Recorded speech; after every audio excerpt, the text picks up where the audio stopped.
to your favorite show, Let's Speak English. Hi, welcome to your favorite TV show. It's Let's Speak English TV show brought to you by Royal HD TV, courtesy Royal International Institute. And like I told you last week, I'm gonna bring you something very cool this week. And believe me, I brought you something that you would really enjoy. All the way from the University of Wolverhampton, London, I have Felicity right here in the studio with me. You're very much welcome, Felicity. Thank you for having me. Good morning. Hi. Thank you very much for coming on my show. It's actually my pleasure to have a distinguished guest like you on my show. Yeah, I've had different kinds of people, but never have I had a lady from London. Wow. So it's my pleasure to have you on my show. First of all, how long have you been in Mongolia? I actually arrived last Thursday afternoon, so I've been here a few evenings now. Had the pleasure of being to many different Mongolian restaurants. Okay. And really enjoyed the weather actually. Okay. You really enjoy the weather? Okay, I have enjoyed the weather, not really enjoyed the weather. Okay. I've enjoyed the weather because it's not too windy. England is quite cold, definitely not as cold as Mongolia. Okay. So I'm quite used to low temperatures. It's not as if I'm from like California. So I really enjoyed the bright sunshine and the blue skies, but I just make sure every day I wear my gloves and my scarf to keep really warm. So when you set your foot on the Mongolian airport, what was your first impression about Mongolia? I thought, oh, the airport's quite small. And then as I kind of travelled out, it got better and better. My first impression as well was, the roads are quite scary. But as I got to Ulaanbaatar, the traffic kind of stopped, so it's not scary because everything's going so slow. Okay. But I was quite astonished at all of the modern buildings, like the Blue Sky Hotel, and yeah, really. Astonished? Yeah, I didn't know what to expect really. Okay. And you know, there were quite a few more modern buildings than I actually previously thought. Okay. I mean, I'm staying in a hotel that's quite old, so I've seen pictures of that, but I hadn't seen other parts of the kind of skyline before I came. You mentioned you've been to several Mongolian restaurants. So what kind of Mongolian dishes did you eat? Okay. I found some things quite funny actually on menus, but I've not been daring enough to eat them. For example, I went to a hot pot restaurant the other evening, and there was like tripe, which looked too scary for me, and also bull penis. I wasn't too sure whether I wanted to eat that, to be honest. Okay. But I tried lots of the meat in the hot pot with the vegetables, and that was nice. And then I've had a lot of soup actually to keep warm and very healthy and wholesome. Have you tried hoshur? No. Have you tried boot? No. Make sure you try it before you leave. Well, I've got a few more evenings, so I definitely want to try more. I've tried the dumplings the other day for lunch, but to be honest, the other evening... That's boats. Oh, is it? Uh-huh. Okay. I've got a confession to make. The other evening I had a Western salad because I was craving a Caesar salad. So when you go for lunch today, tell them you want hoshur. Say it, hoshur. Hoshur. Hoshur. Hoshur. Cool, that's it. Okay. I don't know what it is, but I will. I'll go for it. Okay, believe me, you would enjoy it. Okay. It's kind of one of my best Mongolian cuisines. Okay. Dishes. Yeah. Okay. What brings you to Mongolia, actually? Well, to be honest, I think that obviously I know about the rising prosperity in Mongolia due to the mining, and I've heard that the students are very intelligent, and many of them are actually seeking a British education. Mm-hmm. I've done a lot of research, and a lot of students, I believe, go to other universities in maybe Korea, the United States, Germany, Russia, to name a few, and not so many come to the UK. I think that's because many students have maybe a misconception about the price of the UK, about the fact that it's very difficult to obtain a visa, issues like that. So I think a lot of them, don't really kind of even try to go to the UK. So I kind of wanted to come, meet some students. There was an exhibition on this weekend that was absolutely fantastic. And I just wanted to meet some students and actually see face to face what they thought of the UK and whether my kind of presumptions and research was in fact correct. Okay. So I actually met hundreds of students on Saturday and Sunday, absolutely highly intelligent.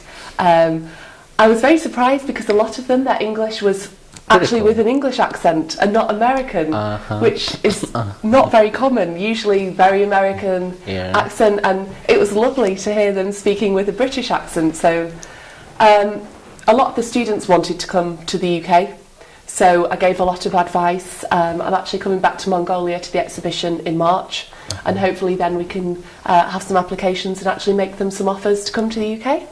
Okay, so from your, you've met a lot of students since you came, so do you think your assumption is true or not? Is it true or false? A lot of them, yes, do think it's difficult to get a visa, and it's not difficult to get a UK visa. It takes a longer time than maybe getting a visa for the United States, but I think as long as students make the necessary preparations and, really have a passion for wanting to come to the UK and study in the UK, waiting, 6 to 8 weeks for a visa, in my opinion, isn't that long if it's something that you really want to do and an investment you want to make into your future career. Okay. So can I move a little bit to you? Of course, yeah. Where are you from originally? Well, I'm actually from Manchester, not London. So, I'm from Manchester, like South Manchester.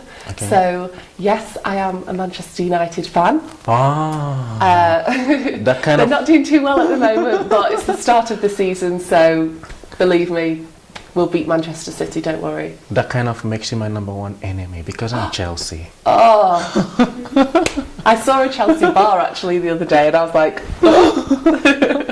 Okay, so what is it like in Manchester? What's life like in Manchester? Yeah, very busy. I mean, it's one of the biggest cities in the UK. Many students from all different, countries in the world. 2 very good football teams, a lot of bars and pubs and big shopping centres, art galleries, hotels. It's a big city. Okay. So what took you to Wolverhampton? The university. Basically, before I worked in the private education industry, in the UK, most universities are actually public sector. I think 99% of the universities are actually public sector, but we have a lot of private institutions. A lot of them don't have degree awarding powers, but they do diplomas and advanced diplomas, such as CTH here. Students can do a diploma or an advanced diploma and then go on to do a top-up degree. And I worked for a company similar to that in Didsbury, Manchester, before. I've always wanted to work for university. I've always wanted to travel the world more, and this opportunity came along, and hence I'm here in Mongolia after working there for just 6 months. So, yes, moved to Wolverhampton purely for the job, not the football team. Okay. So, can we talk about your university? Of course, I can. Yes. How long? Wolverhampton, the University of Wolverhampton actually started as a mechanics institute in 1835. 1835? Yes. I'm sure before you were born. I hope so, yeah. I mean, I've now got a bit of makeup on, but, yes, it started actually just for men with vocational training and the Wolverhampton Free Library. And as time has gone by, it's obviously grown, and as demands of the economy and people around and education needs have changed, the university's kind of diversified for that. We became Wolverhampton Polytechnic in the 60s, and now we are the University of Wolverhampton, and we've had the University of Wolverhampton name for over 21 years. So it's changed dramatically since 1835. We've now got about 23,000 students studying on our 3 campuses. Wow, that's a lot. A lot of students. I mean, the great thing about it is, as well, about 2,500 are actually international students. Oh, wow. From over 100, I counted the other day actually, from over 120 different countries around the world. Wow. And how many faculties have you got? Right, well, we're actually changing at the moment from schools to faculties because we're becoming more research focused. We've actually got 4 faculties, Faculty of Arts, Faculty of Science and Engineering, Faculty of Social Sciences, Faculty of Education, Health and Wellbeing. Within those 4 faculties we actually have over 200 undergraduate degrees and over 120 postgraduate qualifications, and we've got a research hub as well within the university. Okay, now to the main issue why students kind of pause if they want to think about studying in London. Tuition. In London, tuition, yes. In Wolverhampton. In Wolverhampton. How expensive is it? Okay, I mean, obviously you've got the tuition fees, you've got the cost of living that's needed for a visa, and you've got accommodation fees. Okay. The UK is perceived to be quite expensive. However, I think when people take into consideration the fact that maybe a master's is actually only 1 year in the UK, compared to other countries such as the United States where it's 2 years, obviously the price is kind of halved. So a master's degree in the UK is about £11,000. At the University of Wolverhampton anyway. It can differ with all universities. I think it can go, it can actually go up to £40,000 for, triple accredited MBAs and things like that. But the average, I think, in the UK is about 14,000 for a postgraduate, whereas Wolverhampton, because we have so many different courses and because we are in a city that's the cost of living is lower, our fees are slightly lower, and we do have discount actually for international students. Okay. So it makes it just over £10,000, which I think is about $15,000 roughly, but you'll have to check with the exchange rates on that. Okay. £10,000 is still a lot of money for an average Mongolian family. Yeah. So your school, do you have like a scholarship or loans or grants, something that can help students? No, we don't, I'm afraid. That's why we do price quite competitively. We still have to keep the quality very high, but we've done a lot of market research globally into how we can price our masters and our undergraduate, obviously. I mean, our undergraduate actually per year is full price, it's about £10,400, but which is about $14,000. However, we do have, again, the student discount, which can bring it to under £10,000 for international students. Okay. So, yes, it is a lot of money, but it is a big investment to make. And we have done our kind of market research and competitive pricing, but we still keep the quality very high. Okay. Undergraduate, £10,000 for 4 years, you mean? Undergraduate degrees actually at the university are 3 years. Okay. International students can actually choose to do what we call a sandwich year. We love sandwiches in the UK, but it's not a sandwich. A sandwich year where the third year, typically students can go and do an internship. The University of Wolverhampton have really strong links with industry all over the UK, but extremely strong in what we call the Black Country, the West Midlands, with big multinational companies. And students can actually take that sandwich year for free, which compared to other universities in the UK is very good. Other universities do actually charge a fee for the students, but we give them that year for free and we help them with the job so they can get a work placement, and sometimes it's paid, not always, because at the end of the day the key is the employability and helping them get a job when they graduate, and also using the knowledge that they've learnt on the sandwich year in the final project and the dissertation. Okay, so if I get you 3 years and 1 year sandwich year, which is free? Yes, but each year would be just under, with the international discount, it would be about £9,500 per year. Obviously that changes dependent upon which year the students decide to come, because we change the fees every year, only a slight increase with the inflation rate. Okay. Cost of living in Wolverhampton. Well, this is a very positive point. Cost of living in the UK varies dramatically. Obviously the cost of living in London is very high. London is a fantastic city. I'm not saying it's not. It's absolutely fantastic. I can probably only afford to go actually about 4 times a year because it costs quite a lot of money. Okay. Students typically would need about £1,500 per month to live in London, which is maybe about $2,000, maybe less than $2,000. Quite a lot of money, basically. Again, I've not got a calculator here, so quite a lot of money for the UK. Wolverhampton, what we say to students is they need about £800 per month, and that does actually include the accommodation at the university, but that's also actually a visa requirement. Students need a certain amount of money in their bank for 28 days before they come to the UK, and that information can actually be found on the UK Visa and Immigration website. Okay. I can't really give it just in case it changes by the time this goes to air. What about the weather? What's the weather like in Wolverhampton?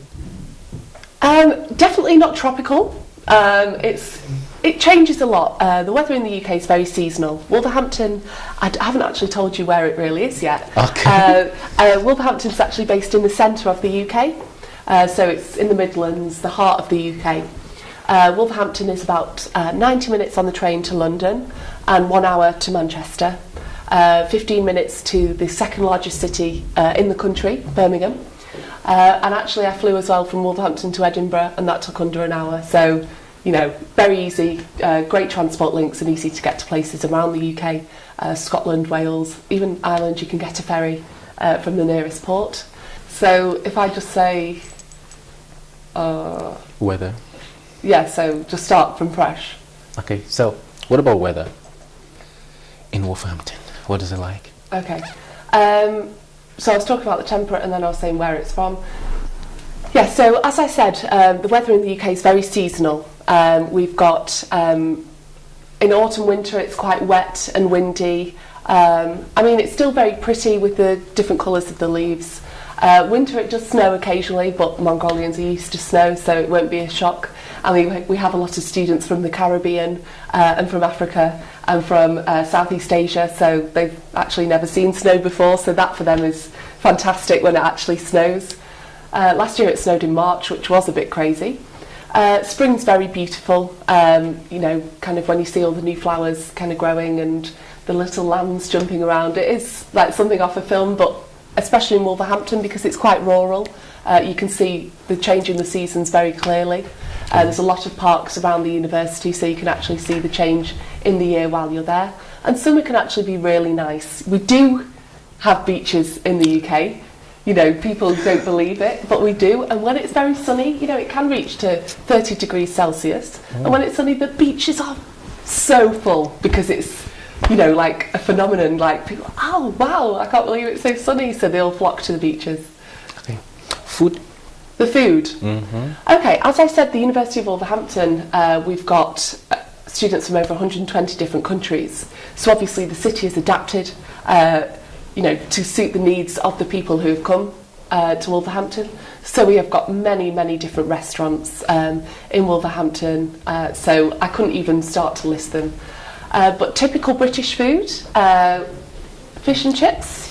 Have you heard about British people eating fish and chips? Yeah. Yeah. I mean, it's best by the beach. So again, as Wolverhampton is kind of in the middle of the UK, it might not be the best place for fish and chips, but as I said, it's got fantastic transport links. So you can go to places like Whitby by the sea and get the best fish and chips in the UK. Typically at the weekend we'll have, especially in winter, you know, roast dinner with roasted meats and potatoes and gravy. Someone actually was saying to me the other day, why do British people love potatoes so much? I can't answer that question, but we do, and we love a good jacket potato with butter, cheese and beans. Okay, what kind of meat do you eat usually? Horse, camel? Horse, camel, no, not typically, no. We eat a lot of like chicken, beef, pork and lamb. And lamb. I might have missed one out. I mean, we start to get, we're not very adventurous, the Brits, I don't think. Some might disagree, but you know, kind of typically we do just tend to eat the meats that we used to. But the supermarkets have started stocking more venison and horse, not really. I mean, there was a bit of a scandal, so it's not really kind of sold with us knowing it's horse, but... Okay, sorry, I would get a little bit deep. I hope you don't mind. No. Okay. I talk with some students and they kind of tell me one of their fears about traveling to London, England, anywhere around there is they say people are usually conservative. Like they are not so friendly, they are not open, they are not outgoing. Is that really? true? Am I conservative? Am I not? No, you're not. You're not. You're not. No, I think I don't understand this. Someone else said to me the other day, and I tended to think that people thought the UK population was very friendly and open. So I don't know where this kind of misconceptions come from. I mean, maybe in films we're portrayed as being quite stiff and, you know, but we're not at all. You know, we're very, very friendly. I think in London, I'm not saying the Londoners aren't friendly. I'm from Manchester, and there is a bit of a north-south divide in the UK. I would say Northerners are more friendly, but you know, that's a debate that we could go on and on and on about, and it's not fair because we don't have a representative from the south of the UK. Okay. But I believe that they're very friendly. For example, one of my students, a student that I've been helping get to the UK, because I give a lot of support to students who, you know, have never been to the UK before, don't know where to travel to, don't know how to get from the airport. And one of them actually flew to London, which, as I said, is 90 minutes, the centre is, but the airport's actually a bit further. And I told her how to get from the airport to London Euston to Wolverhampton, and she said she had about 5 suitcases, and she said she couldn't believe how friendly everybody was, because the lift was broken and people were helping her, and she just said she actually thought that people were quite keep themselves to themselves, and you know, but she said it's completely the opposite. So that's from a student's perspective. So I'm sure when students come to the UK, immediately that. So you're saying it's completely a misconception? Yeah. I mean, there are people who are very busy and will just keep looking forward and go, go, go, go, go. But, I mean, I've not really seen that in Wolverhampton. It's quite laid back. It's a very small city, and because, like I said, there's 23,000 students, it's very much a student city, and students don't tend to be like that conservative and reserved, and they're very friendly, and especially because of the international community. Okay, thank you very much. Thank you very much for watching. Stay tuned. I'll be right back again after the short break to talk about the opportunity you have as a student to study in England. Stay tuned. We'll be right back.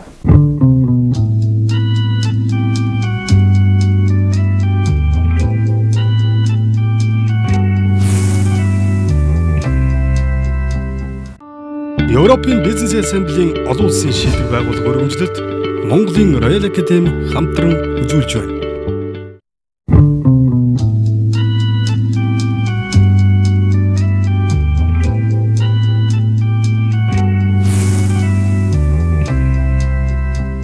Welcome back. It's Let's Speak English TV show. Still with me in the studio is Felicity, all the way from University of Wolverhampton. And right now, Felicity, I have some couple of questions for you. Most students that travel from Mongolia, when they're traveling, they have this conception or this idea that they will be able to work. So what is the possibility of them studying and working? Okay, I mean, it completely depends on what their visa says. But typically students can actually work 20 hours per week in the UK, and then over the summer they can actually work over the summer as well, the summer break. So it's very different for undergraduate and postgraduate students because, like I said earlier, the postgraduate, the masters in the UK is 1 year, so they don't have like a 3-month summer break because it's quite an intensive programme. It's split into 4 blocks, and they typically start at the end of September, October, or January for a whole year. And I also wouldn't recommend that they work 20 hours per week. As I said, it's intensive, and you know the focus needs to be on the study really. I mean, I would definitely work maybe 10 hours per week, and something that's actually relevant to their study, maybe not just like working kind of in a local shop. The university actually has a careers service which can help with part-time work and finding something that's relevant.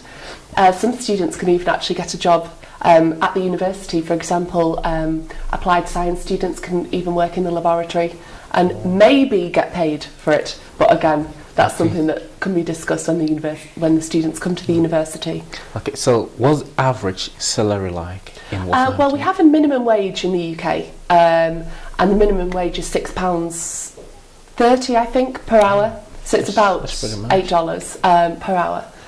So undergraduate students, again, maybe in their first year, 20 hours per week is manageable with their workload, but again, second and third year I would reduce the amount of time per week because, again, you've come to the UK to study, so that is the main priority. If you can get a little bit of pocket money, then fantastic, but you've got to remember that for a UK visa you have to have some money in your bank anyway for the living costs, so getting a job would just be for additional kind of luxuries and maybe travelling around Europe. As I said, Wolverhampton is about 15 minutes away on the train from Birmingham City. It's actually 30 minutes from Birmingham International Airport. Students can travel all around Europe for very low price. We've got a lot of low-cost airlines, so they can travel to Paris, Rome, Prague, Amsterdam, all sorts of places in Europe. And I suppose if they did have a part-time job, that would kind of help subsidise maybe their flights, which can range from under £100. You talk about traveling with so much passion. Seems like you like traveling too. Yes, of course I do, and I especially like travelling for work because I actually get to meet so many different people, like meeting, like I'm here, for example. Would I have considered this, 2 weeks ago? No. Okay. It was a shock, but a fantastic surprise. Okay. I'm meeting like heads of universities. I'm meeting people from the ministry, the British Embassy. I'm with Sandan from the British Embassy now. And also, more excitingly, meeting students. Students with a real passion, very intelligent and articulate students, but then sampling the fine foods or not so fine foods, dependent upon what it is. I really thoroughly enjoy. That's one of my biggest passions, food. Okay. I've seen lots of people travel to London or travel to England and they come back with same level of English language. Do you have an advice for students on how they can improve the English? Maybe Yes. get some kind of British accent or something cool about the English? Well, again, I don't want to seem to be kind of putting people off London because I do, like I said earlier, I think London's a fantastic city. Okay. But there's so many people from different countries. I mean, it's so international that maybe students tend to go and find people from their same country and just hang around with people from Mongolia or people from China and hang around in groups, which is natural sometimes because obviously it's familiarity in a foreign country. But what I would say is maybe kind of go to a smaller city where English is kind of more widely spoken. And like I said, we've got students from 120 different countries, but not huge groups. For example, we don't have many Mongolian students, so they would actually have to mix with other people from, Malaysia, China, Thailand, Brazil, Dominican Republic, America, Canada, Nigeria, Spain. Like I said, 120 countries, I couldn't list them all. But also take part in some of the free skills classes we have at the university. Obviously, students need a level of English to come to the UK, and at the University of Wolverhampton we ask for IELTS 6 with 5.5 in each component, or TOEFL 82 with 19 in each component. Apart from speaking, they would need 21. And that varies per university actually, so you would have to look up if you were looking at an alternative university. But so we need a standard level of English, but to really enhance that, we actually have free classes at the university, English language classes, presentation classes, interview classes. So they're learning all sorts of different English language and mannerisms, and I think that that's a great way to kind of enhance your English language, and to mix with students from different countries is the key. That you will all have to speak English. And even though speaking with students from different countries you don't get the British accent, just stop watching American films and watch only British period dramas, and then you'll have a fantastic British accent. Okay, interesting. International students, I want to move a little bit away from your school right now. Yeah, of course. So what are the chances of getting admission with other schools in England apart from your school? Okay, I think it's pretty much the same. I mean, the IELTS level changes dependent upon which university. The entry requirements change dependent upon the university. So it's a case of the students looking where they want to go in the UK. Do they want to go to a huge city that's got many bars and, a lot of shopping and big bustle and a lot of transport and, a huge city? Then yeah, fantastic. Have a look and research the universities in London, the universities in Manchester, universities in Edinburgh. Do they want to go to a smaller city? Obviously, I know you said move away from my university, but I can't help but talk about it all the time. Look at universities like London or other universities that have a campus kind of in the country. So I think it's very difficult to say, and students will just have to first of all do research as to where do they want to go, and then contact the university. I'm sure they have people like me who will be happy to give students advice on that particular university, on entry requirements and how to actually get there. Okay, you said something about visa initially. I want to stay on it right now. Okay. So what is the possibility of students getting a UK visa? Like, how does it work? What's the process? Okay. You have an idea? Well, I've spoken to a few students about this weekend. Like I said, I met hundreds of students at the education exhibition. And I think there's three key things to getting a visa for the UK. And you do these three things and you're 99.9% certain to get a visa. I can never say 100% because I'm not the one giving the visa out. So first of all, your English language. As I said, our university we have IELTS 6 overall with 5.5 in each component, or the TOEFL. And if you don't have that, then great, we actually do have English classes to be able to get you up to the right level. So you would just have to come a little bit earlier than your study, but you would still need to do an official English language test and give us your score on a certified copy. So that's the first thing. So once you've got that, okay, you're a third of the way through. The second is, to be frank, the money. You've got to have the money for the tuition fee, whether it be through a sponsorship of a company or the government in Mongolia. You've got to have the tuition fee, and you've got to have the money for living costs and accommodation, which is actually given on the British Council website and the Visa and Immigration, the UKVA website. So you need to have that money in your bank or your parents' bank for 28 days. So, and then the third one is you need to know why you want to come to the UK.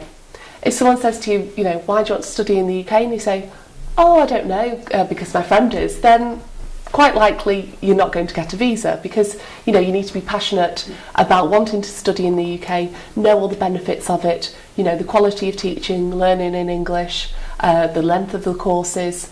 You need to know why you want to study, the course that you've chosen, talk about your employability after you've completed the course. So, and you also need to know why you want to go to the university. So, with those three things, you need to basically have passion, have money, that sounds awful, but have passion, have money, and have proof of English. And once you have that, you have to wait a little bit of time because your visa goes to Beijing. But I suppose the more and more students that start coming to the UK for education, maybe that will change and it will get quicker. Okay. Finally, I'm going to come down to Royal Academy. Okay. So, what brings you to Royal Academy? I basically, I've come with the UK government, the British Embassy. I have asked them to look into potential collaboration links in Mongolia, because I understand we've been speaking about studying in the UK for quite, for this whole kind of interview. And I do understand that some people can't come and do the whole undergraduate at the UK. The cost of living, the price for 3 years is quite high. We've established that. If you can afford it, fantastic, what an experience. If you can't afford to study your whole degree in the UK, we need to look into different options. The University of Wolverhampton actually works with many different universities and colleges and private institutions across the globe, however, none in Mongolia yet. So I'm actually meeting different universities to look into potential collaboration links, maybe doing a 2+1, a 2+2 or a 3+1 in the UK. So students would still get the final British degree, the same one as if they'd studied there for 3 years, but maybe they study here for 2 years and then study at our university for the following 2, and they would still get the British degree. So I think I want to look into links like that so that students can actually, who maybe would not be able to usually afford to come to the UK for the whole studies, to actually still be able to get the British degree. So, what was your impression about Royal Academy? Oh, I was completely overwhelmed yesterday. I mean, going in the Gur, I've never been in a Gur with a chandelier. I mean, that was just, is it Gur? Or, yeah, okay. Yeah.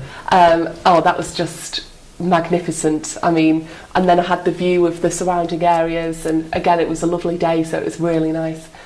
But the most overwhelming part was when I came to meet all of the students and they introduced me and all said it in unison, and that was just, and they were so passionate and they were asking, questions like they really had a passion to come to the UK, and they really wanted to come, and they really wanted me to answer some questions that have maybe been playing on their mind, for a long time. So just the response from the students was just unbelievable. And what was your impression about the English level of the students at Royal Academy? Unbelievable again. And their accent as well was great. Again, it was a slightly British accent, and they understood everything I said. I should have maybe put a few more articulate words in there, and they spoke like a British person, and it was just fantastic. Okay. Like I said, you can tell that I was overwhelmed, can't you? Because I'm starting to... Yeah. So, are there chances in the future for your school to have a collaboration with Royal Academy? I really hope so. I mean, I had a meeting yesterday and it seemed very promising. Again, I'm going to be meeting with somebody else after this interview. So we're going to look into that. I will take the information back to my university because obviously I can't make the decision. I'm not a professor or a dean, but I can help move it forward quite quickly and ensure that the collaboration actually works, because obviously once I get back to the UK we need someone, you know, who can speak to both parties and get it moving. So hopefully, yes. Okay, Felicity, thank you very much for being on my show. It's my pleasure to have you. I was blown away with your wonderful smile and your gestures. They were kind of so juicy, you know what I mean? So thank you very much for being on my show. Thank you very much. I hope when you come back next time, you will be on my show again, and by then you will be making a contract collaboration with Royal Academy. I hope so. Okay. For the future. We'll see. Thank you very much for watching. It's Let's Speak English TV show. If you want to stay in contact with us, right down below the screen you will see a Facebook ID. Go and join us on Facebook, and you can write us an email. The email is right there on the screen, and we are ready to answer your questions. Be a part of this program. I'm always here to bring something good for you. I'll give it to you, bam, bam, bam, until you have me and ask for more. Thank you very much for watching. I'll be right here again, same station, same time next week. Thanks for watching. See you soon. Same station, same time, same place.